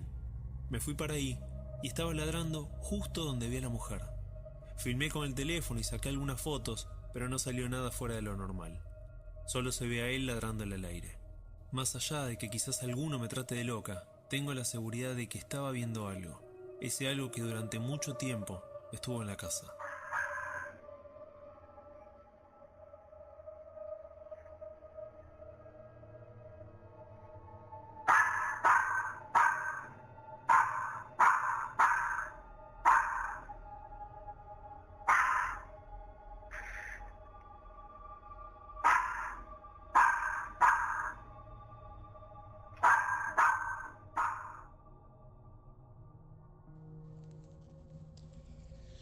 Ay, la verdad me da escalofríos el recordar ese momento. Recuerdo que me desperté, abrí la puerta de mi habitación, que en ese momento justo era en diagonal a lo que era la peluquería de mi vieja, y veo como una persona, una mujer, parada, que en realidad no estaba tocando el piso, que brillaba mucho, era como un destello de luz de color azul, su piel se veía azul y sí vi que como que tenía puesto un batón, lo que le llaman batón es como un vestido con broches adelante, con botones adelante, eh, lleno de flores, bolsillos, que suelen usar las abuelas acá en Argentina por lo menos. Recuerdo haberla visto, haber pestañeado varias veces para entender si estaba dormida o era real y me asusté un montón y me fui corriendo para el baño. Después de ahí me quedé un buen rato en el baño y nada, no podía más del miedo. No me animaba a despertar a nadie, no me animaba a moverme porque tenía miedo de lo que me podía pasar. Y bueno, cuando logré salir del baño me fui corriendo de vuelta para la pieza y me encerré, me metí en la cama, me tapé hasta la cabeza y ahí quedó todo. Después no la volví a ver. Hay cosas que no se olvidan, que te quedan grabadas para siempre. Recuerdo que era un día de verano, que estaba amaneciendo, que ya había un poco de claridad en mi habitación. Recuerdo que estaba durmiendo y de golpe empiezo a sentir entre sueños, ¿no? Una voz dulce que me decía, despertate, despertate, así como un susurro, que sonaba lindo, pero en un momento empiezo a sentir que me empieza a faltar el aire, que no puedo respirar y el despertate se empezó a poner cada vez con un tono más agresivo. La verdad en ese momento sentí mucho miedo y cuando abrí los ojos vi, solo por un segundo, la cara de un hombre que recuerdo que tenía bigote, barba y tenía pelo castaño y un poco ondeado y tipo melena, o sea que le llegaba más o menos hasta la barbilla. Recuerdo la cara perfectamente. Jamás en mi vida tuve a nadie cerca, ningún conocido ni nadie con un rasgo similar. Así que nada, no fue terrible. Me pasó en varias noches sentir que me ahogaba después de eso, pero nunca más lo vi. Fue solamente en esa ocasión. Con respecto a la mujer de piel azul, me intriga mucho saber qué fue. La verdad que después me arrepentí porque en ese momento sentí mucho miedo, pero después fue como que me di cuenta de que no intentaba hacerme daño. Y me quedé con mucha intriga y me gustaría, si alguien sabe, que me pueda decir qué pudo haber sido. Porque realmente me intriga mucho. Lo que más me sorprendió fue el tono azul de su piel, el brillo y su ropa. La verdad que fue realmente raro.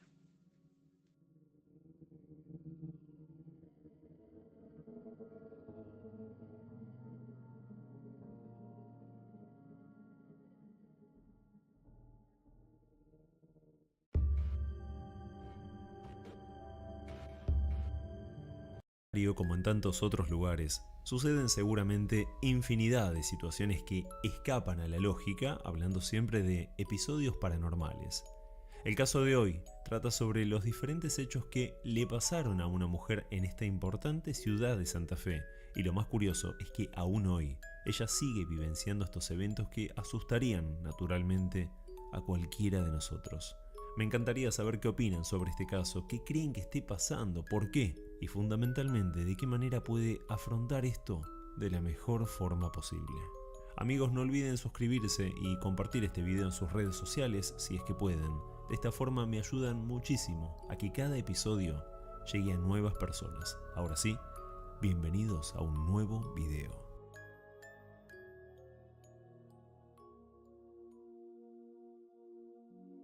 Realmente pensé mucho en compartir o no esto que me pasa. Tal vez por no sentirme acompañada o más bien entendida por las personas más cercanas. Pero realmente viendo el canal durante estos últimos meses, me di cuenta que no soy la única que sufre esto. Muchas personas atraviesan situaciones similares e incluso peores a lo mío, y es por ello que hoy quiero compartir mi historia. Un poco a modo de catarsis, ya que hablar sobre esto sin dudas que ayuda y mucho. Y en parte también para aceptar los consejos que todos puedan darme con respecto a lo que me pasa. Si bien no nací en Rosario, me mudé a esta ciudad hace casi 8 años, cuando terminé la secundaria. Y siempre me las arreglé para ser independiente, buscando laburo, estudiando, viviendo sola, sin depender de nadie. Quizás por esta razón nunca fui una mujer que tenga miedos o temores injustificados. Siempre mantengo la cabeza ocupada en muchas cosas. Pero hoy en día, y desde hace meses, estoy diferente, atravesando uno de los momentos más feos y confusos que tuve en mi vida. Estos últimos años, viviendo en pareja, podría decirte que todo comenzó de forma gradual, pero sin pausa. En ese momento no le prestamos atención a estos pequeños detalles y creo que seguramente a muchos les pasa lo mismo. Comenzamos a sentir, por ejemplo, esa famosa pesadez en el ambiente que muchos hablan en estos casos. No sabría exactamente detallarte lo que se siente, pero se percibe un clima distinto, algo que no te gusta. Con el pasar de los meses se intensificó y también comenzamos a ver en varias oportunidades sombras que se cruzaban de la nada, sombras oscuras. Otro detalle a remarcar son los susurros, totalmente inentendibles y normalmente durante la noche, pero te aseguro que te helaban la sangre de solo escucharlos. A causa de todo esto, era muy difícil, obviamente, dormir bien y descansar. Con respecto a mi pareja, lo que puedo asegurarte es que nos llevábamos muy pero muy bien. Nos entendíamos en todo, compartíamos gustos, hablábamos, nos queríamos y ante cualquier discusión, con una simple charla, lo solucionábamos. Pero de un día para el otro todo cambió, no de su parte solamente, creo que ambos cambiamos rotundamente nuestro comportamiento de la noche a la mañana. Nos comenzamos a pelear bastante seguido y esto fue acompañado de una serie de eventos muy feos y trágicos que pasaron a nuestro alrededor. Situaciones que nos estresaban, nos angustiaban y nos ponían aún peor de lo que ya estábamos viviendo esas situaciones dentro del departamento. Las sombras, los susurros, los ruidos. Fueron momentos muy feos. Una mañana mientras desayunábamos comenzamos a discutir por una simple pavada. Pero todo estaba tan mal que esa discusión, esa pequeña discusión logró romper nuestro amor y separarnos. Fue tan drástico todo que ese mismo día agarré mis cosas y me fui de la casa para jamás volver. Durante unos días una amiga me recibió en su casa y ahí comenzó una búsqueda desesperada para poder encontrar un lugar donde mudarme. Para el que no lo sabe, en Rosario los alquileres son bastante costosos, teniendo en cuenta los precios de la provincia, por lo cual encontrar uno que se adapte a mi ingreso era difícil, pero muy curiosamente un departamento apareció.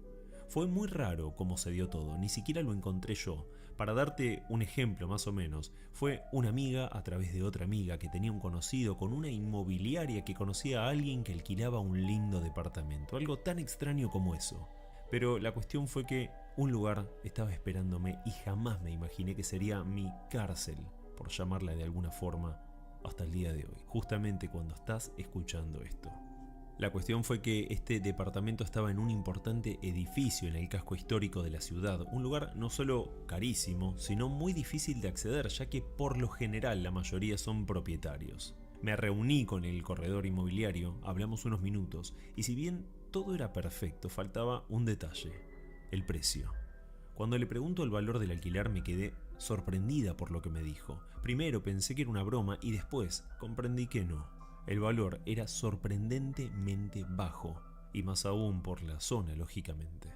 Para que entiendas a lo que me refiero, cuando fue esta reunión, los alquileres rondaban los 45.000 a 50.000 pesos por mes y ellos me pedían menos de 30. La diferencia era tanta que me dejó muda, pero no podía dejar pasar la oportunidad. En todo momento esperaba que algo surja, que me digan qué gastos estaban escondidos por detrás, pero no fue así. El valor era ese. Esa misma tarde me presenté y fui la primera que entró, ya que había más personas esperando.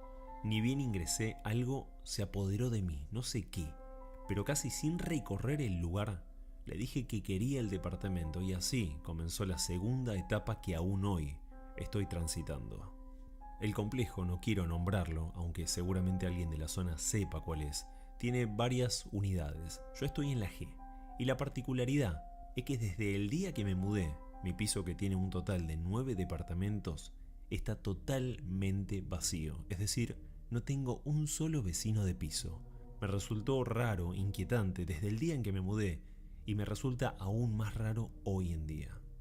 Algo que pasa que es muy puntual de este piso y de este departamento también es el olor que tiene. Y lo recuerdo desde la primera vez que vine, que cuando vine a conocer el departamento para mudarme, que desde ese entonces lo sentí. Y es que vos entrás al edificio y el edificio es un edificio que está remodelado en el hall de entrada, muy bien, y no hay nada extraño. Pero ni bien vos bajás del ascensor en este piso, y no importa la persona que venga, no es una idea mía, hay un olor a viejo, a cerrado, un olor como que se estuviera impregnado en las paredes. No te puedo explicar, un olor muy característico y que a la vez nunca había sentido. y que se intensifica mucho, mucho más cuando entras a este departamento. Yo ya limpié 1000 veces este departamento, o sea, cuando me mudé dije, bueno, este es el olor del encierro, del desuso, de estar deshabitado. Lo limpié con productos de limpieza, lo limpié con saumerios, tengo velas aromáticas, uso aromatizantes de ambiente, pero nunca se va ese olor. Vos podés prender el incienso que quieras, que sentís el olor de ese incienso, pero atrás siempre está ese olor a como a tumba o a... Me recuerda así a un cementerio, a un panteón, ese olor a humedad, a frío, a cerrado. Y ya no sé, es un olor que te revuelve el estómago de estar ahí.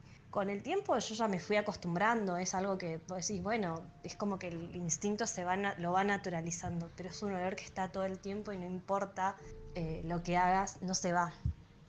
Algo que te aseguro es insoportable y hasta el día de hoy me pasa, es no poder dormir una noche de corrido. Desde el día que llegué al departamento me despierto exactamente a las mismas horas siempre. No te estoy exagerando, en absoluto. Tampoco sé lo que quiere decir. Me despierto a las 12:30, después a las 1:40, a las 3:30, a las 4 en punto de la mañana. Y jamás, pero jamás, pude dormir más allá de las 6:30 de la mañana, sin importar lo que haga, lo cansada que esté, o a qué hora me haya dormido. A las 6:30 de la mañana me despierto totalmente despabilada. En un determinado momento comencé a creer que eso que pasaba o que se manifestaba en mi otro departamento donde vivía con mi expareja vino de alguna forma conmigo y estaba ahora en este nuevo lugar. Lo que fui sintiendo al principio era otra vez esa sensación de pesadez en el ambiente. Sentía todo el tiempo que había alguien mirándome, aunque lógicamente no lo veía, pero lo sentía.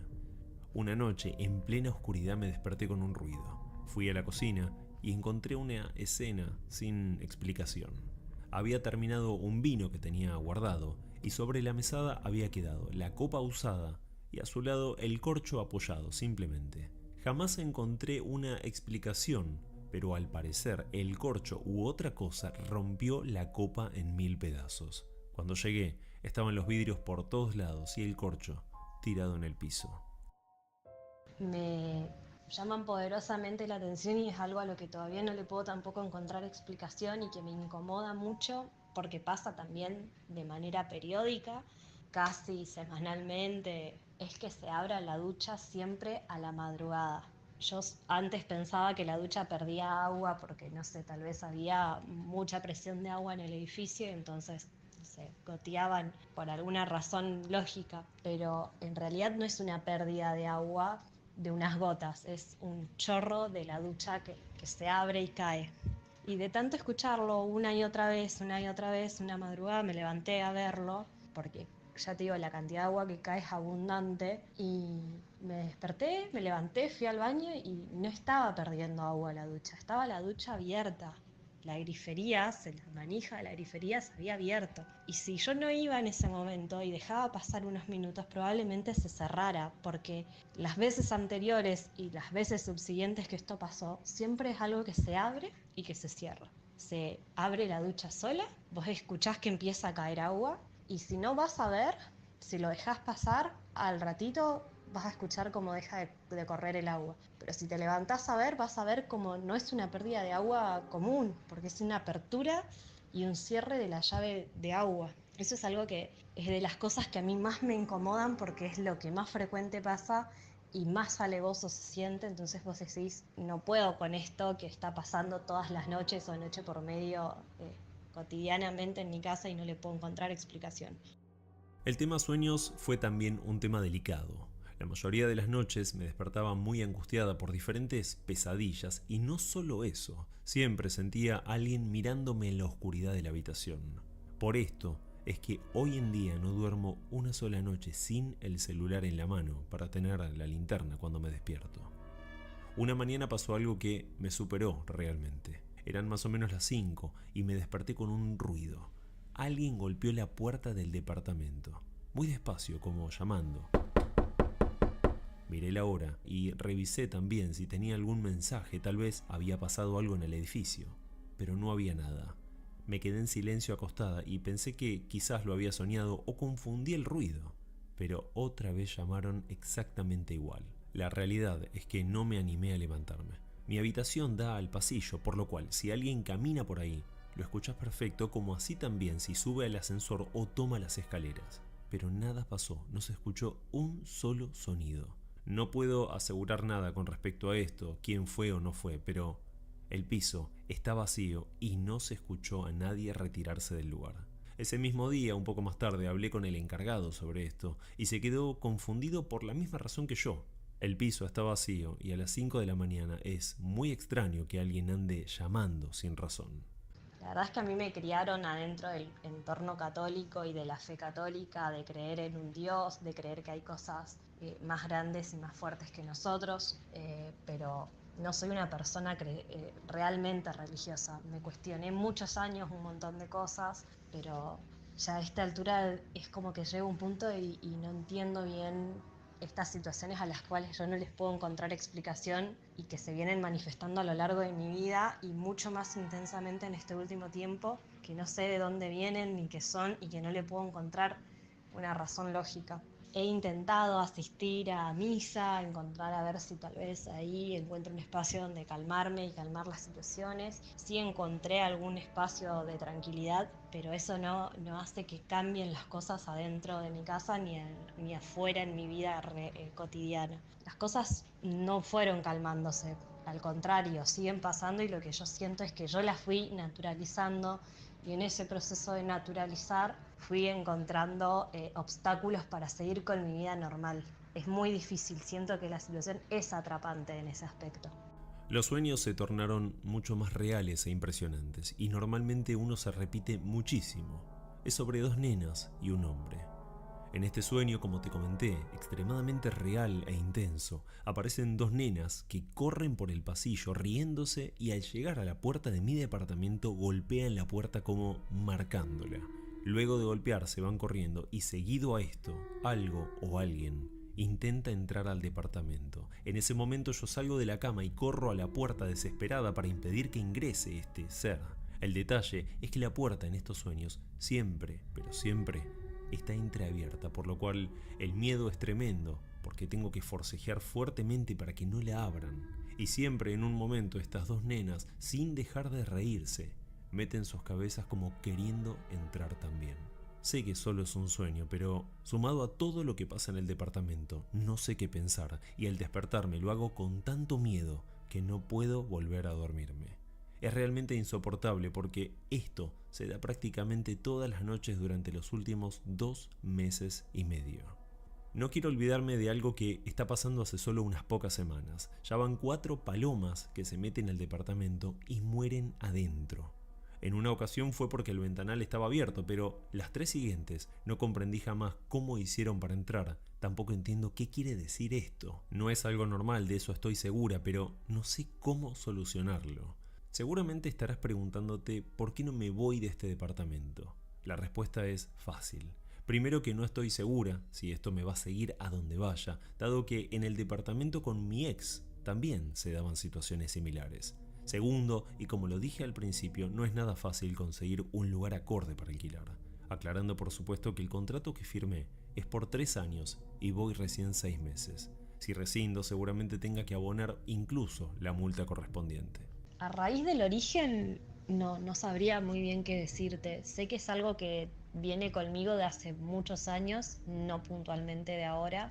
Y en un momento de mi vida, hace muchos años, hace 16 años atrás, mi padre formó una familia, otra pareja y otra familia. Y esa pareja practicaba ciertas, no sabría si decirte magia negra o cómo calificarlo, pero hacía rituales, creía en los amarres, hacía trabajos y esas cosas. Y durante muchos años mi familia fue muy acosada por esa mujer. Yo creo que esto puede tener un poco que ver con eso, no estoy segura. Pero yo lo negué siempre y dije que yo no creía en esas cosas y que por ende a mí no me podían afectar, pero yo tengo hermanas, que sufrieron las consecuencias de estas cosas. Con los años, bueno, lo pudieron dejar pasar, son muy creyentes, están muy aferradas a su fe y que encontraron la manera de calmarlo. Esto pasó, pero yo empecé a sentirlo de unos años para acá y no me lo puedo quitar. No sé si viene por ahí,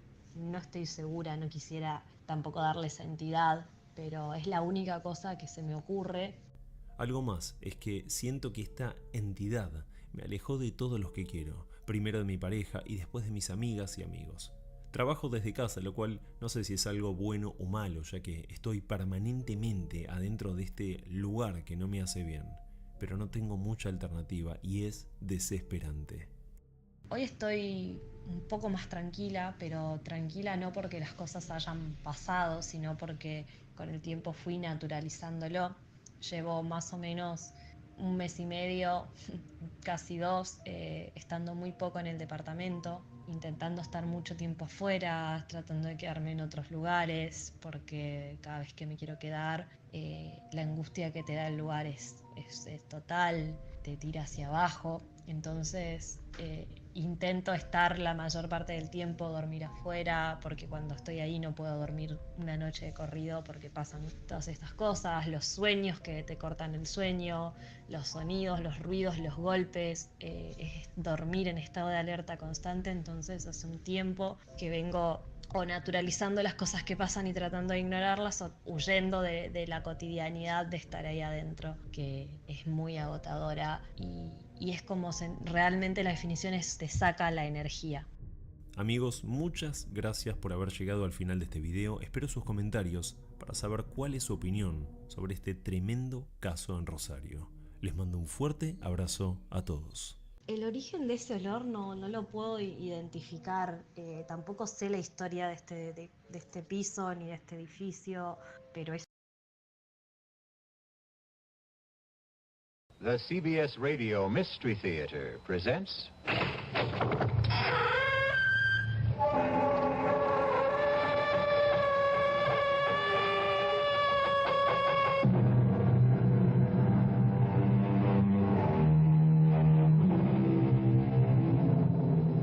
Come in. Welcome. This is E.G. Marshall, and you're welcome in my world where things are even stranger than they seem, and reality falls before truth. We've all heard that one picture is worth 1,000 words. But is this really true? A quick example. Would your sweetheart rather hear you say, "I love you," or look at your picture? But pictures have their place, as millions of camera fans all over the world will tell you. Listen as we hear about a strange and dangerous camera which brought tragedy to those who owned it.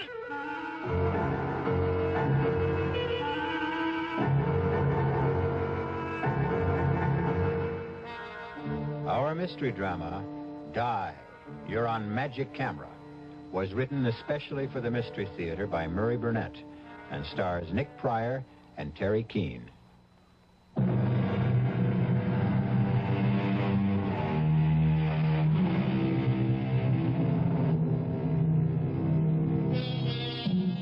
How do you feel when your host or hostess pulls out the old family album for a quiet evening looking over family snapshots?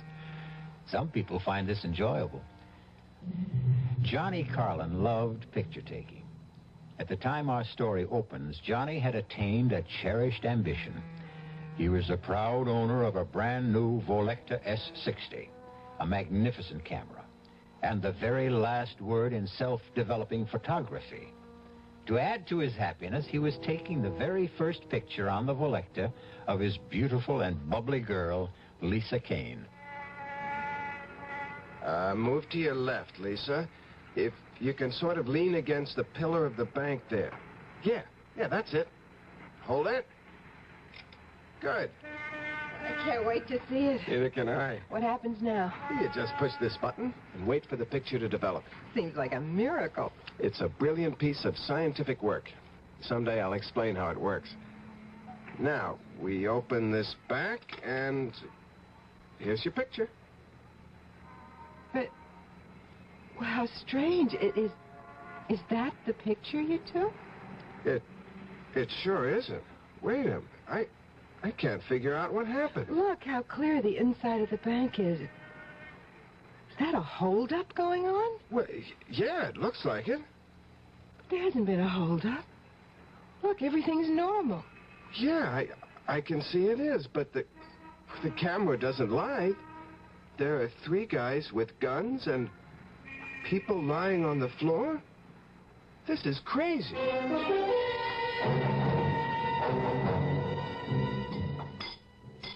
I don't know what I did about breakfast before I met you, Lisa. You had coffee and Danish and some greasy spoon. Remind me to chalk up another reason for us to get married. It'll be more convenient for me to have you in my kitchen than for me to come over to your place every morning. I'll remind you. Hey, Lisa, look at this. Intercoastal Trust held up by 3 bandits who escaped with $30,000 in cash and negotiable securities. Johnny, isn't that the... That's the bank where we stood when I took that picture. What does it mean? Hand me my camera. Here. It beats me that this is a perfectly ordinary Volecta. Well, could it have been just a freak thing, some kind of a crazy mix-up? You tell me how this camera could take a picture of a holdup in a bank that hadn't happened yet. Can you explain that? No. Why don't we just forget about it? Because there's a reward for information leading to the capture of the robbers. You think the picture we have shows the actual robbers? Well, it's worth a try.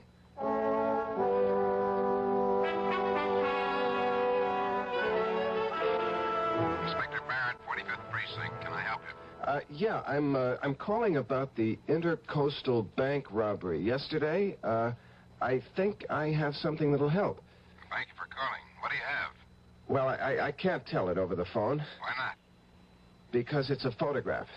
A photograph? Yeah, I was taking a picture of my girl outside the Intercoastal Bank yesterday, and somehow I got a picture of the holdup. Where are you now? My office is 1 Central Park South. I'll be there in an hour. The name is Carlin Communications. I'm John Carlin. See you in an hour, Mr. Carlin, and thanks. You didn't say anything about the reward. There's time for that when I get him in the office. You expect anyone? No. You'll forgive me, but the door was open.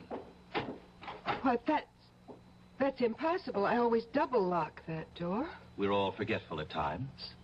You're John Carlin. Who are you? My card.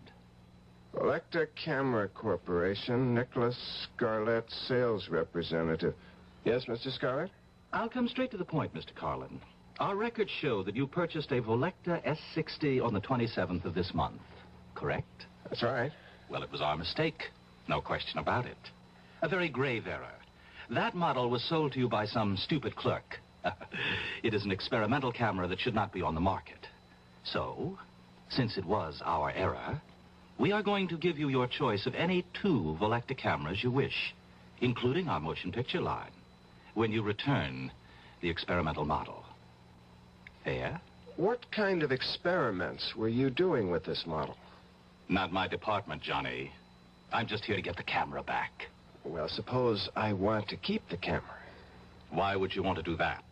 Suppose I did. Bad move, Johnny. I wouldn't advise it.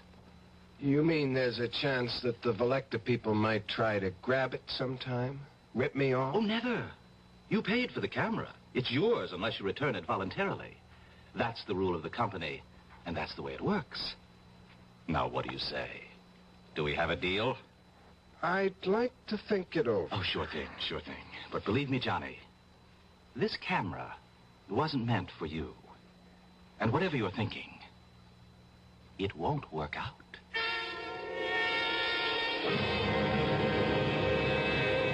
When did you take this shot, Mr. Carlin? Well, I don't remember the exact time, Inspector, but it must have been during the robbery. When else could it have been? I don't know. But maybe you can explain how it is that the faces of the holdup men are so sharp and clear. Well, the Volecta S60 is a marvelous camera. Yeah, it must be, since the bank camera shows that the men were wearing stocking masks. Johnny, I don't know what you're trying to prove, but I've got to get out of this hotel lobby. Can't figure it out. It just doesn't make sense. Every single one of these pictures came out just the way I took them. Well, why shouldn't they? Well, how do you explain that picture in front of the bank? I told you, it was a freak, that's all. Come on, let's get out of here. Well, maybe you're right. There's a phone over there. You sit in this chair while I call Scarlett and tell him I'm ready to make the deal. Okay, but make it fast. 1 minute.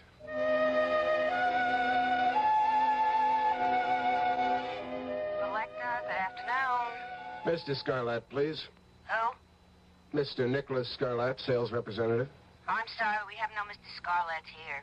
No, you must have. I have his card right here. It says Nicholas Scarlett. I'm sorry, sir. There's no Mr. Scarlett working for us. Is it all set? Can we go now? Volecta never heard of Nicholas Scarlett. He doesn't work for them. What? Well, that's impossible. He offered you... He's a phony. He just wants the camera. I've got to figure this thing out from every angle. Johnny, I'm tired and I'm hungry. I just want to get out of this hotel. Okay. On our way out, I just want to take one more shot. Johnny, that's an empty passenger elevator. I can see that. Okay, there. Now let's go. We'll look at what comes out in the restaurant.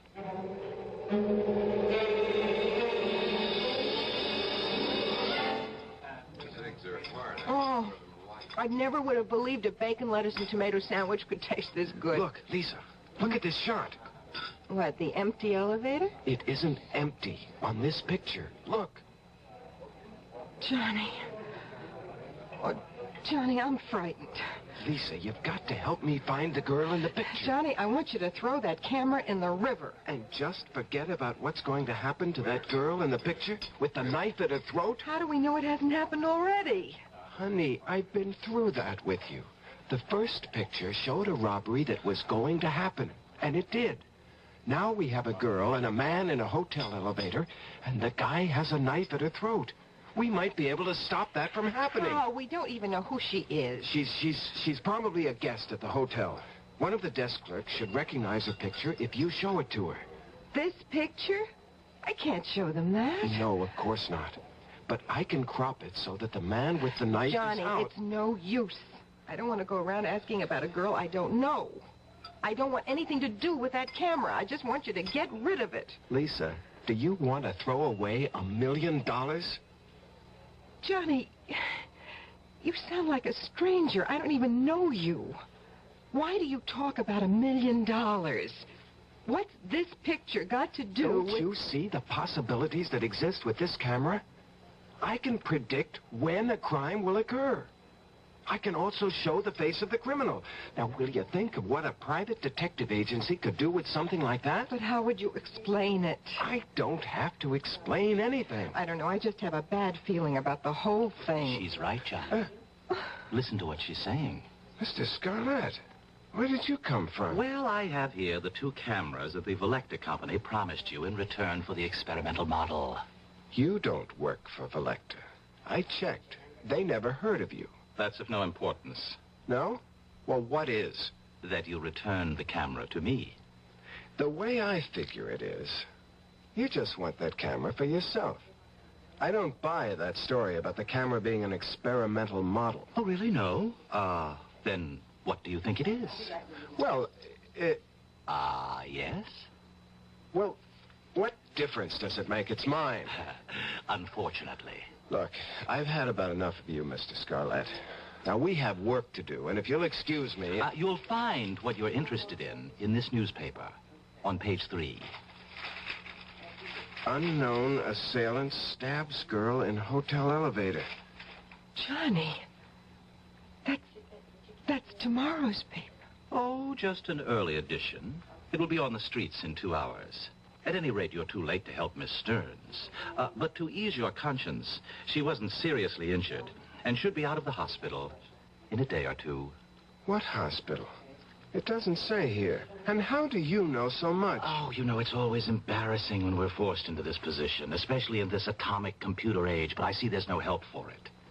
Now, through an error, a piece of equipment used by my organization has come into your possession. I don't think it's necessary to explain.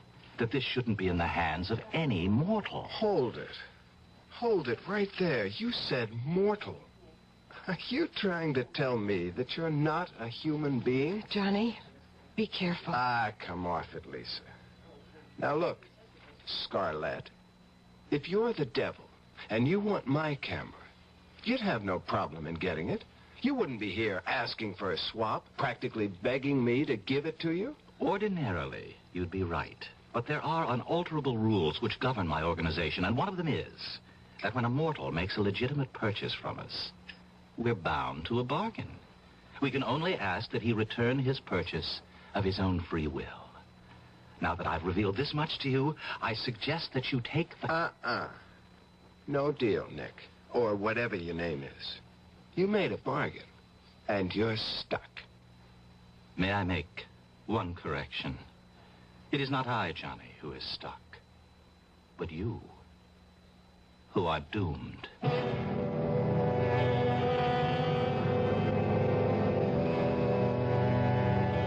I don't suppose there's one of us who hasn't thought of what they'd say or ask if they really had a conversation with the devil.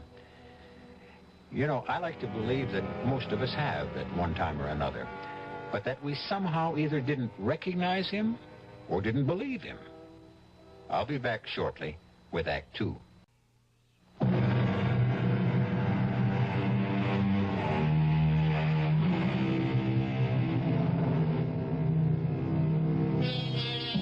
When a man looks back on his life, it's easy for him to pick out the mistakes he made, where if he had done things differently, his life would have been better. However, man is always the victim of his desires, and in today's world, the desire for wealth can blind. Johnny Carlin had become the owner of a strange camera, a camera which seemed to be able to take pictures of the future. And Johnny Carlin had visions of untold wealth. He had also been warned, but greed has its own way of muffling warnings. I hate all of this. I wish you'd give it up, Johnny. I can't stand all this lying and maneuvering with people who are calling for help. Who's lying? We can deliver. Lisa, all we have to do is tell them that we have to take a picture, that's all. But there have been dozens of calls from people who've been ripped off or mugged and want us to find the criminal. Simple. We tell them we can't help them. This is the Carlin Crime Prevention Agency. We can forestall a crime. We can't solve it. You don't have to do anything except tell them the truth. All right?